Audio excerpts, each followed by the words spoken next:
Farrah Fawcett was a dazzlingly beautiful and immensely popular actress, whose iconic red swimsuit poster once graced the walls of millions of young male admirers worldwide.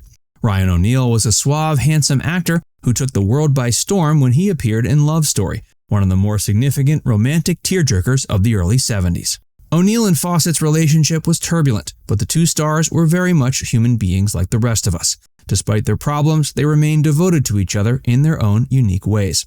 That was until Fawcett's death in 2009. Even today, O'Neal, at age 81, still hasn't fully gotten over his love for Fawcett. Join Factsverse as we take a look back on this humorous yet heartwarming Hollywood romance while checking in with Ryan to see what his life and career has looked like in recent years. Fawcett and O'Neal met under unusual circumstances. Farrah Fawcett met actor Lee Majors in the late 60s, and the two began dating. They married in 1973 but separated in 1979. They technically remained married until 1982, but the year they separated happened to be the same year that Fawcett struck up a relationship with Ryan O'Neal. Ryan O'Neal and Lee Majors were old friends, but they had been out of touch for a number of years.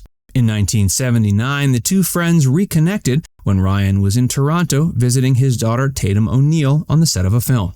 O'Neal and Majors started spending quite a bit of time together.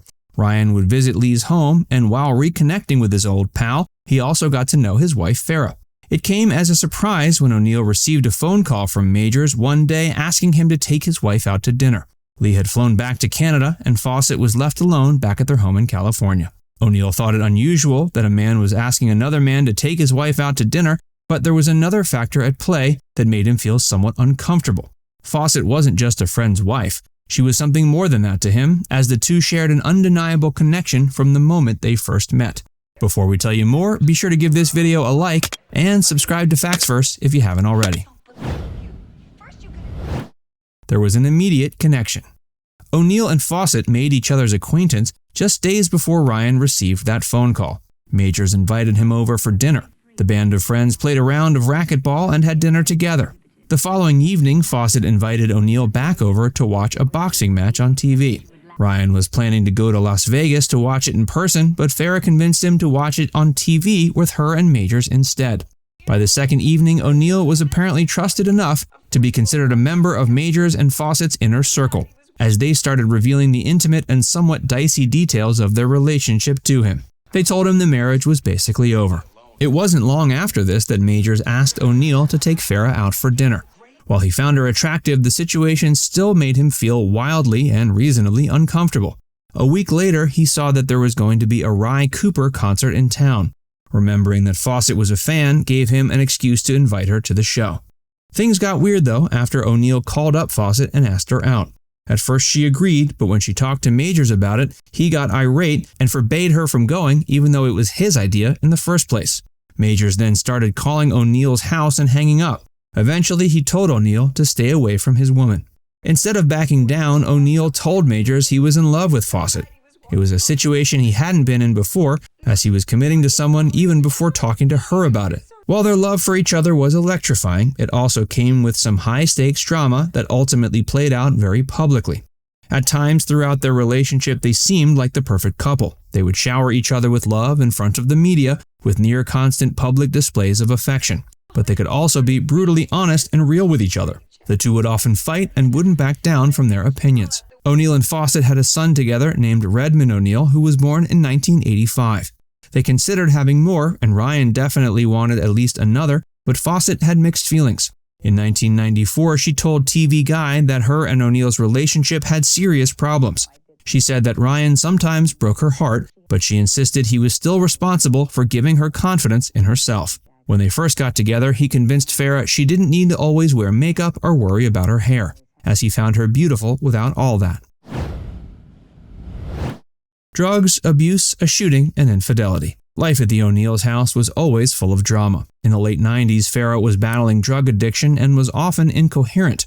Evidence of this can be seen in that infamous train wreck of a Letterman interview she gave in June of 1997, in which she appeared to be phasing in and out of lucidity.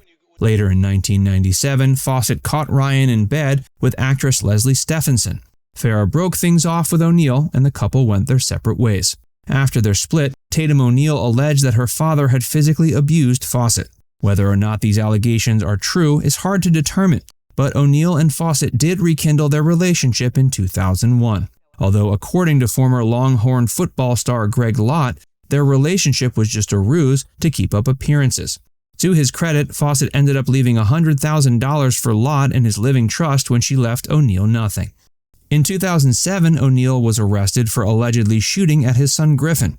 He claimed he shot at the then 42-year-old in self-defense, and charges were dropped. Their son Redmond has struggled with drug addiction for the majority of his life. In 2018, he was arrested for attempted murder, robbery, assault, and drug possession after attempting to rob a convenience store in Santa Monica.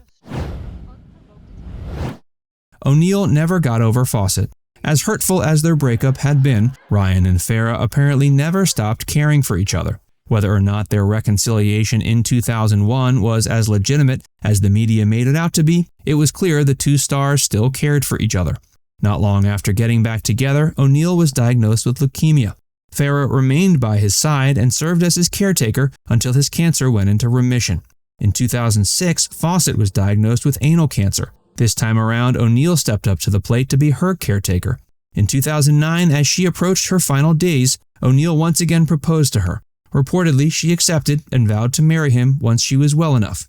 The following day, Farrah's doctors took her off life support, and a few hours later, she passed away by O'Neal's side. O'Neal would later say there wasn't a day in their relationship that he didn't love Fawcett. Even years later, he claims he hasn't gotten over her. He says he wishes he had done many things differently. If he were granted a do-over, he'd be more mature, understanding, and kinder. Now it's time to hear from you. What's your favorite memory of Farrah Fawcett? What's your favorite memory of Ryan O'Neal? Let us know in the comments section below. And before you go, make sure you give this video a like and subscribe to Facts First if you haven't already. Click the bell icon to stay updated on all our latest content. By the way, if you haven't joined Facts First as a member yet, be sure to look below this video and click the join button. By becoming a paid member of Facts First, you'll get access to exclusive video content that you won't find anywhere else.